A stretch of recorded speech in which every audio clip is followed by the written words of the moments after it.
So, bumili ako ng mga crystals at i-unbox natin isa-isa. Ayan. So, kung napapansin nyo sa mga video ko, palagi akong may suot ng mga crystal bracelets kasi nahihilig ako sa crystals at pakiramdam ko talaga nakakatulong sila sa buhay ko. Kaya, bumili pa ako. So, papakita ko muna sa inyo yung current na meron ako. So, actually, regalo lang sa akin tong dalawa. This is amethyst. Kasi yung pinsan ko is nagka-cleanse siya. And then, isang beses nagpa-cleanse ako sa kanya. Tapos, grabe daw talaga yung stress sa buhay ko. Kaya niregaluhan niya ako nito. And then, itong color red. Nakalimutan ko yung name niya, pero this is for career. And then, ito naman is binili ko from the same shop. Ito naman is money magnet. Ayan. And guys, comment down below, saan ba dapat talaga sinusuot ang mga crystal bracelets? Ako kasi left-handed ako. So, kaya sa right ko siya sinusuot kasi sabi nila hindi daw dapat suotin sa main hand mo. Main hand? So, I don't know, comment down below. Nabili to sa Hera Healing Crystals and then alam ko meron silang orange app. Pero nung tinignan ko nitong nakaraan, hindi ko na mahanap kaya bumili ako sa iba, which is yung 5D Healing Crystals. Ayan. And I got 2 bracelets. Unahin muna natin to kasi dito ako mas super excited. So this one is the 5D all-in-one bracelet. So, dun sa shop nila sa orange app is meron description ng mga bracelets or mga crystals nila. So very helpful yon, especially for a beginner like me na hindi pa kabisado yung mga characteristics ng crystals. Ayan. O, diba? Ang cute. Although, medyo malaki siya kaysa dito sa current na suot-suot ko. Yung palagi kong binibili is yung pinakamaliit dahil, guys, ang liit ng wrist ko. So, syempre, ayoko naman na matanggal or mahulog. O, diba? O, see? Medyo maluwag pa siya, pero hindi naman siya to the point na matatanggal sa kamay ko. So, okay lang yan. In fairness mabigat-bigat siya. Ayan. So, again, this is the 5Ds. All-in-one na siya. Kung nakita nyo, iba't ibang klase ng crystal talaga. Meron for healing, meron for luck, meron for money, meron for love, meron for stress. So, yun nga. Basically, all-in-one siya. And then, next one naman is this. Ang cute niya, guys. This is the green aventurine. Ayan. I'm not sure sa pronunciation, pero I love it. Ang cute! Medyo maluwag-luwag lang siya sa akin. Kasi guys, nung tinignan ko yung mga sizes available, most of the small sizes is out of stock na sila. So, it is what it is. Gusto ko na kasi talaga siyang bilhin, kaya go. Stone of Opportunity, thought to be the luckiest of all crystals. So, especially in manifesting prosperity and wealth. Ayan. So, let's do this. Tignan natin.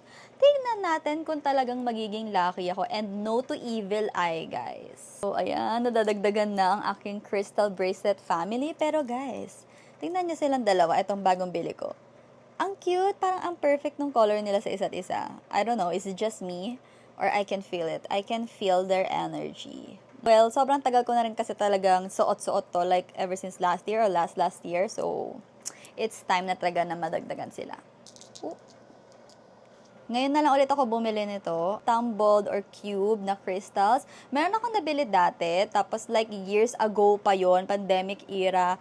Tapos murang-mura lang talaga siya. But the thing is, hindi ko sure kung totoong crystals yon. Ito kasi, itong shop kasi na to, marami siyang following. Tapos tinignan ko, fina-follow siya ni Miss Heart Evangelista. Kaya, sige.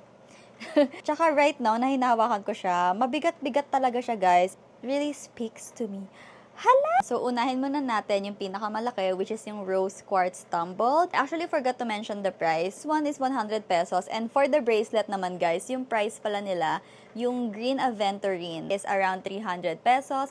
And then yung all-in-one bracelet is around 350 pesos. But I'm not so sure if depende yung price sa size ng bracelets. Back to the rose quartz. So, ang rose quartz, for sure, alam nyo na kung para saan to. This is the stone of universal love. Ayan, it restores trust and harmony in relationships, encouraging unconditional love. Ayan. Parang gusto ko kasi na mas maging lovable yung buhay ko. Basically, more love sa surroundings ko. And hopefully talaga makatulong din to sa akin na ma-remind yung sarili ko na to love myself more. Then the next naman is amethyst. To is amethyst raw light color. Yun yung description niya. Hindi siya yung naka-cube or tumbled kasi 50 pesos lang to, guys. Tapos nagulat ako kasi dami niya. Like 3 pieces siya. So, yeah, I'll take it. Meron na akong amethyst bracelet pero feeling ko kailangan ko pa nito sa buhay ko. Amethyst is a powerful and protective stone. Ayan. It relieves stress and strain, soothes irritability, balances mood swings, dispels anger, rage, fear, and anxiety. At ang nakalagay dito, it relieves insomnia. Basically, perfect siya for someone with thyroid problems or someone with hormonal imbalance. Sure. Oh my God, nahulog! Oh my gosh, nahulog siya. But hindi siya nabasag. Hindi siya nabasag.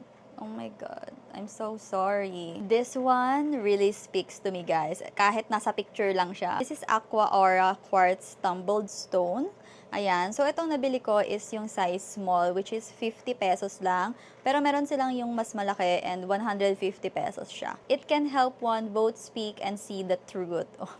This crystal is used to enhance speaking, ayan, whether small group or larger public group. Tulong siya sa self-expression in a calm and loving manner. It can bring prosperity, even possibly wealth. So, ito naman guys, is supposed to be citrine cube, pero kasi nag-chat yung seller na sold out na pala yung citrine cube, kaya yung ganito na lang, citrine tumble. Sobrang cute niya. I mean, and I got two, so work. Citrine is well known in crystal work as a success and prosperity stone to the point that it is called the success stone. Please give me success. Please help me to be successful in life and to be happy in so many ways. And then the last crystal na binili ko is this selenite. So ito yung raw stick.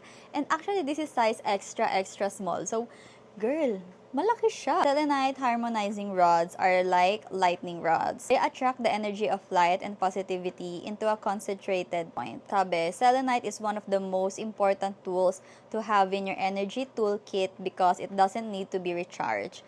Ayan, meaning no matter how many times you use it, it will still operate with the same high vibe, energetic power. It absorbs and dissipates negative energy, is why it is often used to cleanse and recharge other crystals.